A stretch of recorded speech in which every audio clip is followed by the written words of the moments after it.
So I just taught my 7-year-old daughter Abra how to play Yahtzee. Talk about old school. And man, the world has come a long way since marking down large straights and full houses.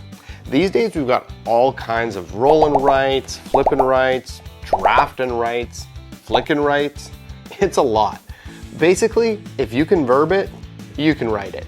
And today we're diving headfirst into the deep end of that genre with the Anarchy, a sprawling combo chaining, brain burning flip and right from Garphill Games that has more checkboxes than a tax form, but is hopefully a bit more fun than that.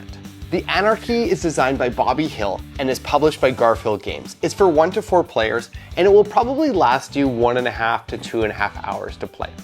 Come join me at the table so I can show you what this game looks like, and then I'll see you at the end for some final thoughts.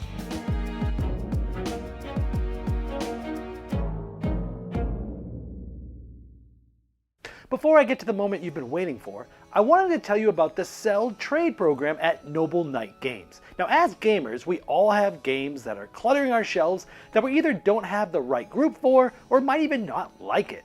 Well, now you can turn those unappreciated games into cash or store credit.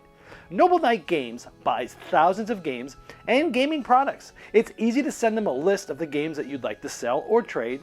Now they'll send you a quote and even pay for the shipping of the games.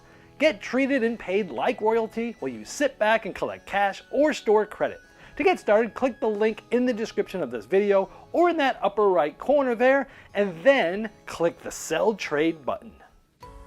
In the Anarchy, you're managing your noble houses through 5 rounds of political chaos during England's real-life civil war of the same name.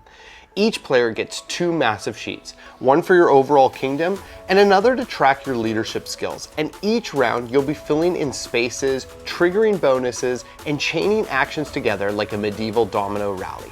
Each round starts with distributing attack cards to each player. The amount of cards increases with each round, representing the growing tension in the kingdom. Next, each player drafts a path card and gains the displayed income as well as income represented by their left sheet. Now it's on to the action phase, which in this game truly does encapsulate multiplayer solitaire. Players take as many actions as they can or want simultaneously, and then once all players have passed, the round is over. Almost every action costs something on the tracks, and you'll cross off the next available box. This often earns workers, resources, upgrades, or free boxes, and sometimes it triggers crazy snowball effects. On the left sheet, you are developing the infrastructure of your kingdom through building fortifications to help you sustain attacks, creating a production engine to gain battle tactics and greater income, and unlocking the technology you need in order to advance your kingdom. You will also be tracking your overall progress in the 4 attributes of bravery, loyalty, influence, and might. And this is your primary source for points in this game. The right sheet grants you the opportunity to grow in your leadership as you advance in governance, warcraft, worship, and entertainment. Each of these 4 areas allow you to unlock various bonuses and benefits that will in turn trigger all kinds of other effects. Once per round, you may also choose to attack the current enemy castle. You gain rewards for doing so, but more importantly, your citizens become discontent if you are not doing this. Sounds like you're governing a bunch of savages. Once everyone has passed, you must resolve all the attack cards above your player board. Your walls, towers, gate, and moat offer permanent defense. The remaining attacks must be defended by craftsmen, soldiers, and knights, as well as any of your prepared tactics, such as pouring hot oil on the attackers. Ouch. Depending on how well or not so well you did in the battle, you will gain some combination of bravery, loyalty, and discontent. After the 5 rounds are done, you'll total up your points from your 4 attribute tracks as well as the 5 path cards you have collected throughout the game, and then subtract any points for any discontent in your kingdom. The player with the highest score wins and rests peacefully in their now subdued empire, while the rest of the players flounder forever in lands filled with anarchy. So yeah, the Anarchy is not your grandma's rollin' right. It's Yahtzee's great-great-grandchild that went off to grad school and came back fluent in economics, theology, and warfare. Let's talk about how it actually feels to play. First, pros. First off, I love the sense of progression in this game. You start with just a few modest marks on your sheet, and by the end, it feels like you've built an empire with systems leading into each other, combos firing off like fireworks, and your wealth and power exploding in every direction. Also, the combo chaining is fantastic. Those like, if I do this, then I can do that moments happen constantly and are incredibly satisfying. It feels clever and rewarding without being random. Your success comes from planning and seeing opportunities, not from lucky flips.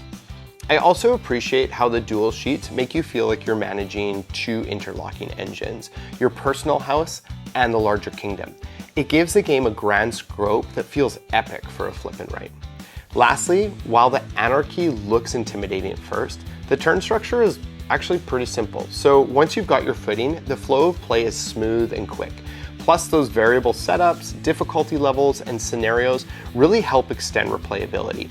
Every game feels just a little bit different, and you can scale the complexity depending on your comfort level. On the cons side, all that said, the Anarchy can definitely be a lot. Even as someone who loves crunchy, combo heavy Euro games, I found myself like staring at those two huge sheets thinking, okay, where was I again? Don't be deceived by it being like a verb and right game in a small box. There's a lot going on, and if you like that, great. Some will just find it to be maybe a little bit too much. Second, and this is a very subjective pro or con, but this is solidly multiplayer solitaire. In the action phase, you are head down doing your own puzzle. So if you're looking for lots of interaction, this game just isn't really it. For me, I have absolutely loved my time with the Anarchy. The first time I played, I wanted to play again instantly, but it was like 1 a.m. and my daughters wake up really early, so yeah, I practiced some self-control. I'm constantly waiting for Garphill to make a game that I feel is a total dud, but they just don't seem to be up for it.